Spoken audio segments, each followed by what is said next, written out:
Welcome back to AM Northwest.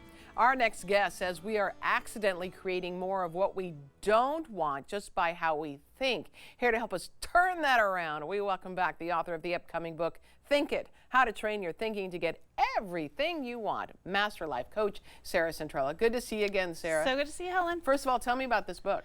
Yeah, I'm really excited about this one because it is all the mindset tools I've been teaching for the past decade. And I teach a lot of different tools that work and really change people's lives, but mindset is number one because it's just the root system of everything that we get in our life. And so if you know how to kind of hack that and change your thoughts and get your mindset aligned with what you want, you get it so much faster. So how do you say people create what they don't want? Yeah. How do they end up doing that? Let's talk about that first. So most people are focused on what is happening today and what's going wrong in their life. So if those are their two focus points, because it's just daily life, right? Then that's, without even knowing it, they're actually creating today over and over and over and over again, like to infinity into the future. Give me an example of someone who's done that. So if you're stressing out about, let's say, problems at work, and maybe you don't like your boss or you have a situation at work that stresses you out, by focusing on that, by thinking about it all day long, talking about it, you're actually expanding the problem and you're creating more and more of that problem in the future. Not only that, you're actually creating that dynamic in multiple other areas of your life, maybe in your friendships or in your relationships. So is it because we're thinking negatively, and so that kind of... It's kind of what you focus on expands is the base law. So if I'm focusing on something, not only am I growing it, but I'm actually recreating it. So the kind of basic law of attraction is what I think about, I attract to me. So if we look at it like that, then it's like, oh my gosh, what am I thinking about all day? Right. Because that is actually what's coming in 3 months, 6 months, a year from now.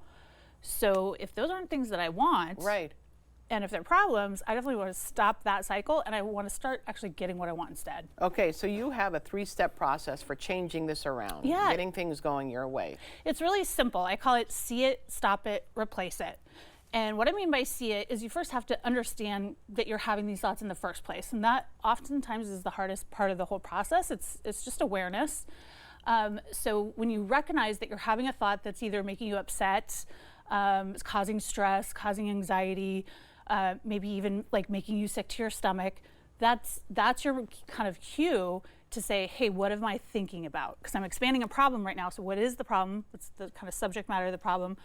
And then I want to stop it. So I just want to say, hey, that's not true. I don't want that anymore. Give me an example. Yeah, so a great example is, let's say you're in a relationship and you're focused on the things your partner does not do well. Yeah, doesn't pick up the shoes. All the things that are kind of going wrong in the relationship. Then you're constantly creating that. You're talking about it to them. You're nagging, let's say, or whatever. And you're not focusing on the things that are positive. So in that moment, when I realize, oh, here I go again, I'm obsessing again about this problem, I want to stop it. I want to say, hey, I don't want to create that anymore in my life. So you have this kind of moment where you can argue with that internal voice. Just say, nope, that's not what I'm creating. I'm not doing that anymore. And then I actually want to replace it with what I want instead. So if I want a harmonious relationship and I want us to get along and I want us, to be great, then I want to start focusing on, like, hey, these are all the things that my partner is doing great and doing well, and this is why I love them. And then I'm going to actually be giving that energy to them.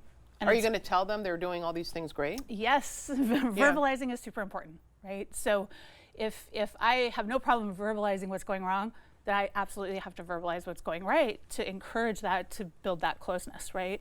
So you can do that with money stress. If I'm stressing about bills or I'm worried about maybe being laid off, this is a crazy economy we're in right now, right? Then I want to think, hey, well, I don't want to focus on possibly being laid off because what I focus on, I bring to me, right?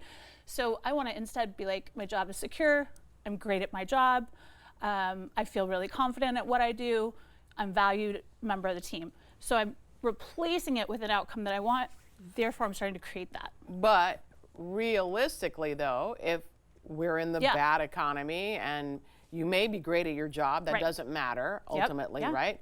You still could lose your job. Shouldn't you also be examining how you should get yourself ready for the next job, possibly? You definitely could still lose your job for sure. So I think when it comes to our thoughts, we want to control what we can, right? So that's true. There's that. Yeah. So if I am focus on what you can control. Yeah. If I'm automatically focused on worst case scenario, I'm way more likely to show up that way at my job, which is going to cause, you know what I mean? So if I'm choosing to focus on the positive side, then I'm coming into work more in that spirit, right? I'm valuing my job more. I'm bringing better energy to it, all those things. Still, I could be laid off, right?